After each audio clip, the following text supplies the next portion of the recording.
앞서 우리는 뮤탈리스크의 습성에 대해 다뤄본 적이 있습니다.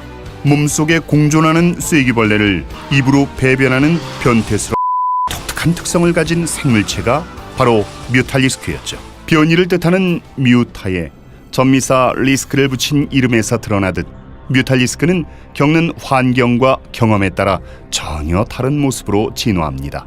이들은 전장에서 싸운 전투 경험을 통해 고유의 성격을 갖게 되는데, 공중전을 주로 담당했던 개체들은 그 흉악함이 극에 달했을 때 무시무시한 괴물로 다시 태어나게 됩니다.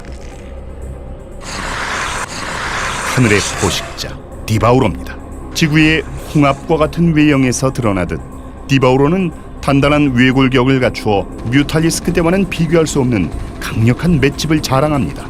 동시에 산성포자라는 무서운 독성 무기를 체내에 가득 가지고 있죠.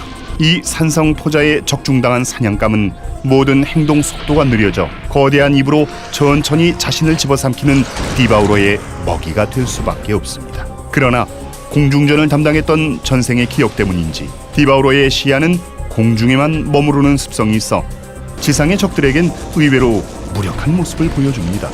때문에 디바우로의 외골격을 전리품으로 자랑하는 마린들을 심심찮게 볼 수 있죠. 그렇다면 주로 다 같이 뭉쳐 지상에 있는 포탑이나 일꾼을 노리던 테란군 속으로 짤짤이를 하던 뮤탈리스크들은 어떻게 되었을까요? 이들은 한 몸이 된 것처럼 아주 정교하게 움직이며 기습을 벌여야 하기 때문에 아주 예민하면서도 소심한 성격을 지니게 됩니다. 이를 반복하여 특성이 극에 달했을 때 디바우로와는 또 다른 새로운 모습으로 다시 태어납니다.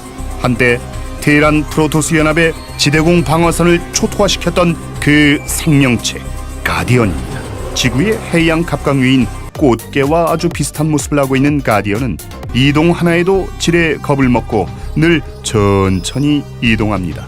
전장에 가까이 가는 것이 무서운 가디언은 비교적 멀찍이 떨어져 산성포자를 뱉어내는데, 테란군 입장에선 수십 킬로미터 밖에서 폭격을 퍼붓는 것과 마찬가지이기 때문에 진정한 하늘의 공포로 불리기도 했습니다. 그러나 주로 공대지 활동을 하던 개체가 변태에서일까요? 가디언은 항상 땅을 바라보고 있어 하늘에 있는 상대는 미처 보지 못하고 속수무책으로 당하는 모습을 보여줍니다. 덕분에 가디언이 출몰했다는 소식이 들려오면 수많은 용병 레이스 파일럿이나 전문 방역업체인 지우개 인더스트리의 직원들이 신나서 뛰쳐나가는 장면을 볼 수 있죠.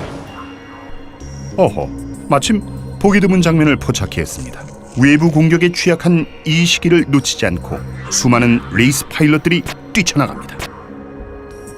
뮤탈리스크는 기본적으로 공생관계를 이루며 살아가는 생명체입니다. 길에서 거대한 번데기를 보게 된다면 그 자리에서 반드시 도망치세요. 여러분의 목숨을 노리는 뮤탈리스크 무리가 어딘가 도사리고 있을지 모르니까요.